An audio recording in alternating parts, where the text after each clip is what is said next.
Hello, everybody. Thank you for tuning into the Mixed Texan Report. If you have not done so, please subscribe to my channel so you can be updated when I post new videos. All right, so I want to talk about a very important issue that's going on across America, and that's the spiraling crime we have. And I specifically want to talk about Los Angeles today. A lot of things going on out there in my birth city. I don't even claim Los Angeles. It's unless I'm really asked, hey, where were you born? But if I'm a Texan, so yeah, I'm ashamed to say I'm from California. It's gotten so bad out there. Anyway, I came across this story, and it's not getting a lot of attention, but I'm going to play a video for you. It's actually very disturbing, and I was actually very upset when I watched it. But an army vet describes being stabbed while getting off Metro Green Line in a random attack, totally unprovoked. So I'm gonna play the video for you. It's about 3 minutes long, so sit back and try not to let your blood pressure get too high while watching it. Check this out. Sharon Micah, this was a brutal stabbing that's left a father of three with a serious disability. The victim tells us the attack was totally unprovoked. With all the blood everywhere, I thought I was dying. Timothy Hahn says his life flashed before his eyes last Sunday as he was leaving the Metro Green Line Crenshaw station. The moment that I walked out, somebody spit on the back of my legs. It was just after 1 p.m. He quickly turned around and found himself face to face on the train platform with a man he'd never seen before. I see about a 12-inch blade in his right hand going towards my stomach. Hahn raised his arm to block the blade from piercing his vital organs. So it went in through this side and then came out the opposite side here. So in order to get my arm back from the knife, I pulled it off the knife like this, and then it just started bleeding all over the place. What did this guy say to you?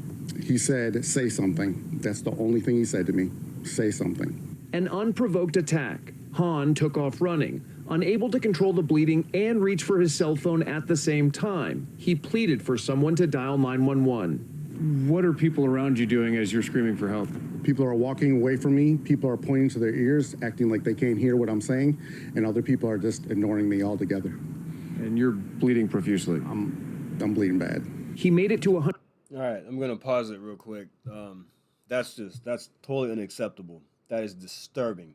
If you see this man struggling, pleading and begging for help, clearly he's been injured.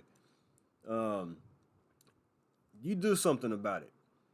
Call the cops. Call 911. Call the ambulance to come. Call somebody. Do something. Check on him.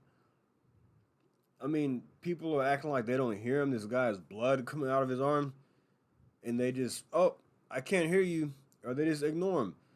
What in the world is wrong with our society? What has happened to people? I mean, I saw a lady fall down one time, and I rushed over to check on her to see if she was okay, if she needed anything. I mean, that's just a natural instinct on my part. It's to help somebody who's in need, if they're injured or anything. I'm not just gonna walk by and step over you and say tough luck. Every man for themselves. I'm sorry, that's not how I do things. This is totally unacceptable. Anyway. 120th Street and Crenshaw Boulevard and managed to call police before collapsing from blood loss. Why do you think this guy attacked you? I don't think he's in his right mind. I think he might be a transient, either trying to rob me or he's just completely insane.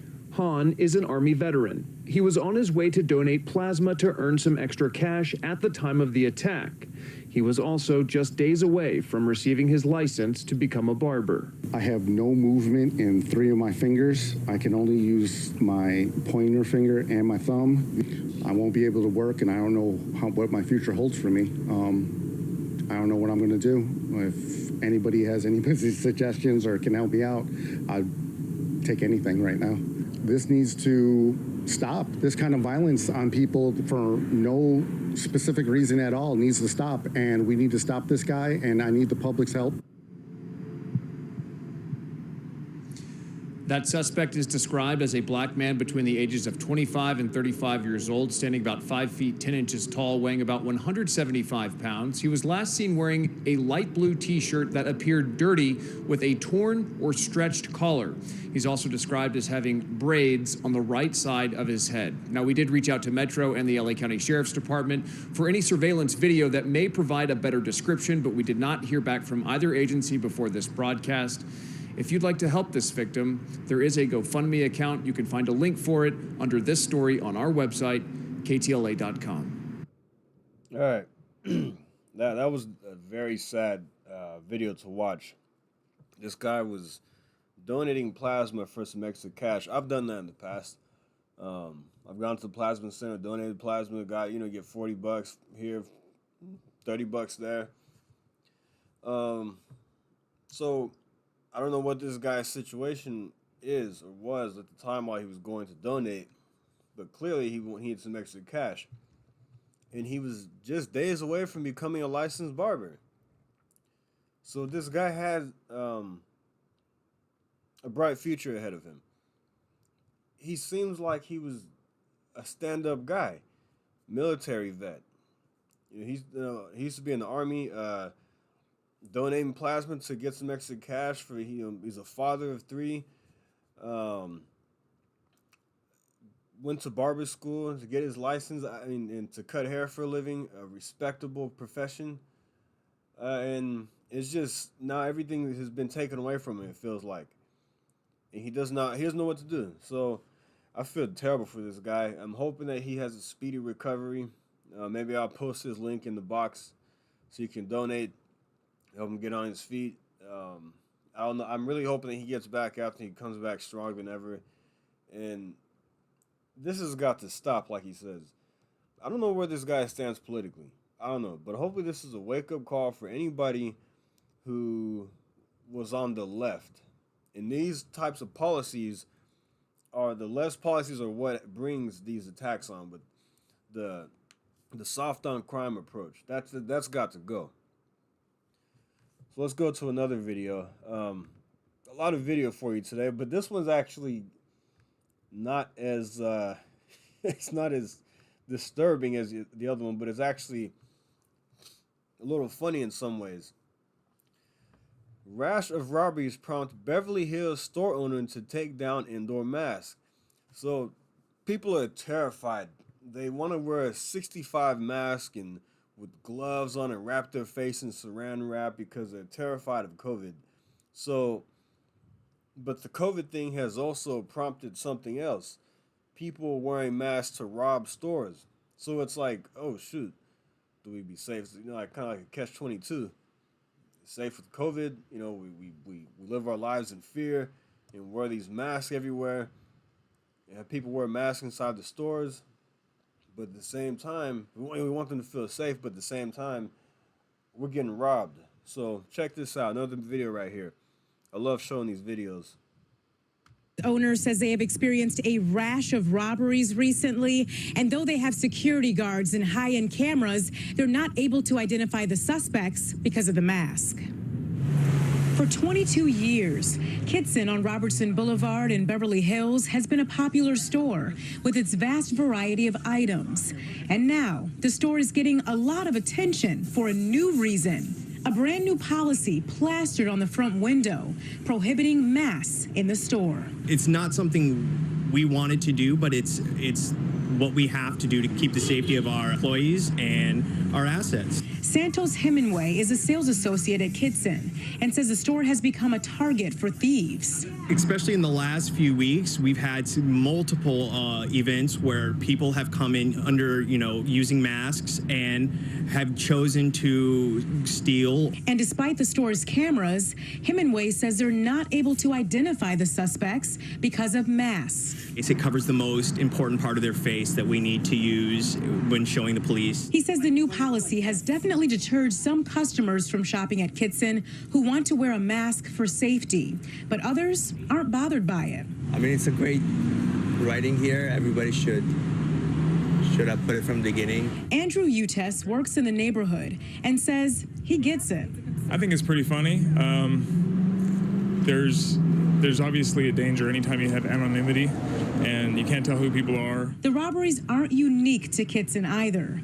Other stores are reportedly experiencing problems too. We've seen several shops shut down because it's too dangerous. The new policy is just a couple of days old, but it's already garnering a lot of reaction. And Kitson staff hopes it will prevent more robberies and keep them safe. It's so important for us to feel safe. I mean, I live nearby and I walk home, and it's gotten to a place where I live in a very close vicinity, but I'm still scared. And I'm thinking about other routes I can take just to get home, and nobody should have to feel like that, especially in such a wonderful city.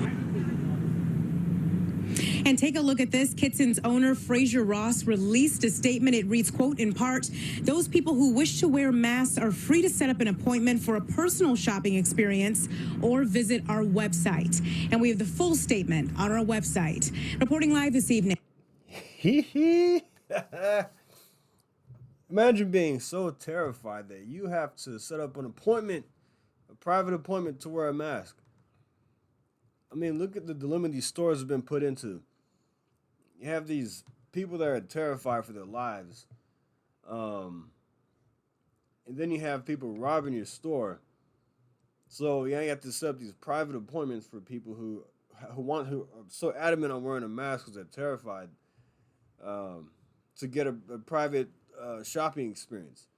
But then you're prohibiting masks inside your store during regular business hours because they're worried about getting robbed. And so the people that are afraid to come in don't come in because they don't want to wear masks, and they have to set up a private appointment. It's lunacy. It's nuts. This is what the constant mask mandates and the fear mongering from the media and the people buying into this nonsense has led to. So, look, the guy said he's scared to walk home. Nobody should have to live that way. I don't care if you're a Democrat, a Republican. You shouldn't have to live in fear. The thing is, crime is not political. Look, if you're a Democrat, more than likely you want law and order. You want to be safe in your community. And look, if there is a sane Democrat out there who doesn't want to defund the police, who's about law and order, who wants to keep the community safe, but at the same time, they may have some left ideologies, on certain issues, That's fine, but don't take away public safety in the name of wokeism, We don't want to offend people. We don't want to. Everybody needs to be free to be on the streets, and we don't want our prison systems being overwhelmed and this and that. The police are too dangerous for our society. I mean, I'm just thinking of stuff that I don't know how these people think. So these are, police have become a target of the left, and people get offended by the police, and letting people walk has become a thing. As we see what happened in New York with the guy getting punched in the face, in the back of the head or whatever, and then the guy walking out of jail that same day. That's what I'm referring to. But look at this. More celebrities hiring private security as crime surges around Los Angeles in fear for their life. All right. As crime continues to rise throughout California, more celebrities are starting to hire private security in the Los Angeles area, the head of a security firm said Wednesday. World Protection Group CEO Ken Moyer joined Fox and Friends to explain why more celebrities are seeking out private security and the methods of surveillance his company provides. LAPD arrests are down 20%. Moyer said the increasing number of wealthy residents are obtaining private security because they're in fear for their life. He also mentioned that a part of the crime crisis is pro-criminal District Attorney George Gascon, who evaded recall because 28% of the votes were invalid. When have you heard of 28% of the votes, whatever, when they had the signatures, were invalid? Almost 30%, almost a third. When have you ever heard a discrepancy that large? Maybe it's out there, I don't know. But I just find it odd that they had 715,000 signatures. They needed 566,000, and about 200,000 of those were tossed out. And they only had 520,000 signatures, and was not enough to make the recall happen. I just find that quite odd. Hey, maybe they were illegitimate, but all of a sudden it's funny how signature verification has become a thing. Anyway, that's another story right there. It's a series of a lot of different things that go on to this. It's a recipe for disaster. This article. Last October, Dorrit Kemsley was robbed during a home invasion at her Encino Hills house in California. The Real Housewives Beverly Hills was reportedly held at gunpoint while her two young children, 7-year-old son and 5-year-old daughter, were home. No one was harmed, thank goodness. I wonder if they came to steal the injection from those lips. I'm sorry, that was not nice. But anyway, he says his company has high standards for his agents who must pass background checks. We're one of the few, if only, companies to provide drone protection for our clients. Where we utilize drones on the estates of our clients, we use them for risk vulnerability assessments and finding security weaknesses. We do 3D mapping of their estate. We use them for patrols around the property. He's looking for more guards to hire as the rise of crime has led to business doubling month over month. That's good for him. It's actually bad that this has to happen, but it's good that he's protecting people. So anyway, Los Angeles City Council members on Wednesday approved funding for more police patrols in Hollywood to address rising crime. Hollywood, which is a neighborhood in Los Angeles, has seen a 75% increase in homicides and more than 35% increase in shots fired this year compared with last year. Robbery and theft, meanwhile, has jumped by nearly 20% and 25% respectively. The council on Wednesday signed off on a motion by Councilman Mitch O'Farrell to give an additional $216,000 to Los Angeles Police Department's Hollywood Division to add additional officers. This is nuts. This is nuts, everybody. I'm telling you, this crime is the number one thing. Crime should be the number one thing on every GOP candidate running for office. I saw this on Tucker the other night, and he was talking about this, but I've been thinking about this myself because inflation is important. It is, and it's horrible. But crime, people getting killed and hurt and robbed is a bigger issue in itself. So yeah. Okay, so I'm sure you've seen this right here. This Los Angeles 7-Eleven ransacked by a bunch of criminals. Check this out.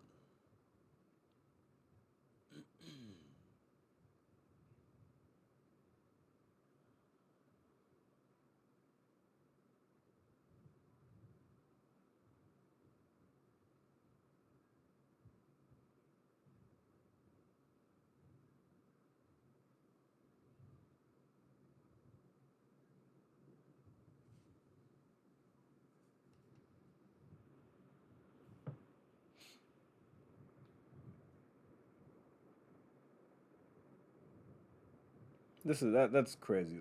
How many people are in there? How many people are man? I mean, this is the result of Democrat policies. I don't know what's happened to Los Angeles. Marvel star Frank Grillo slams LA spiraling crime after his personal boxing trainer is shot dead. City's homicide rate is at a 15-year high. Azuma Bennett, 30 years old, was shot up to 8 times outside a marijuana dispensary. Frank Grillo said he doesn't know what happened to Los Angeles. Bennett's murder comes as a homicide in Los Angeles reaches a 15-year high. I don't know. I like Frank Grillo. He's in The Purge 2, which is one of my favorite movies ever. Probably my top 2 or 3 movies. seen it about 15 times because Frank Grillo was a badass in that movie. Check it out if you have not seen Purge 2 Anarchy. This guy's incredible. But anyway, I don't know where he stands politically, but the people that are complaining about this, if they are voting for these people, check your votes and see if you are part of the problem. All right, hate crimes in Los Angeles rising at a record-setting pace. The attacks include a nearly 17% increase among black and transgender Angelenos. Look, I don't care what group you're in. This is unacceptable. It doesn't matter who this. If you're transgender, if you're black, if you're Latino, nobody should be attacked for being a certain way, a certain person, skin color, whatever. No matter what way you look at it, hate crimes are unacceptable. No matter if you agree with the transgender thing or not, nobody should be attacked for that. So, me being a black and Latino person, you know, I'm at risk here. I'm at risk going to Los Angeles with these crimes. Look at this. Nearly every community is impacted, with more than 36 reports each of anti-black, anti-Latino, anti-Jewish, anti-gay crimes. So you're being targeted no matter what by certain people, and that is unacceptable. So this is Los Angeles, folks. Look, I haven't been back in 3 years. Last time I went, it got worse than the last time. I went in 2018, I went in 2019 to visit family and friends. I had some stuff to do out there, and it seems like it gets worse every time. I don't know when I'm going back. I want to go back. I said I have family and friends out there, childhood friends, people I've known almost my whole life. So it gets to the point where, hey, you got to come see me. I don't want to be in LA. I don't want to be a victim of anything. I mean, I'm sure likely I'll be okay, but it's just something to think about. It's one reason why I'm not going to New York City. Seeing all the crime that's going to come out of New York City and all the left-wing nonsense, I just avoid these places. Yeah, so anyway, I'm going to stop the video right there. I thought this was important to cover. Remember, think about this at the ballot box. Crime, safety, law and order. These are important. These, in my opinion, the most important issue, along with illegal immigration. You have to bring the crime down. Vote for these pro-law and order candidates who are going to lock up these criminals. Think about this. If you're moving from these left-wing states to get away from this crime nonsense, to go to a more red state, if you're not a conservative before, think about this at the ballot box. All right, guys. Thanks for listening. Like and subscribe, and I'll see you next time. Thank you. Take care.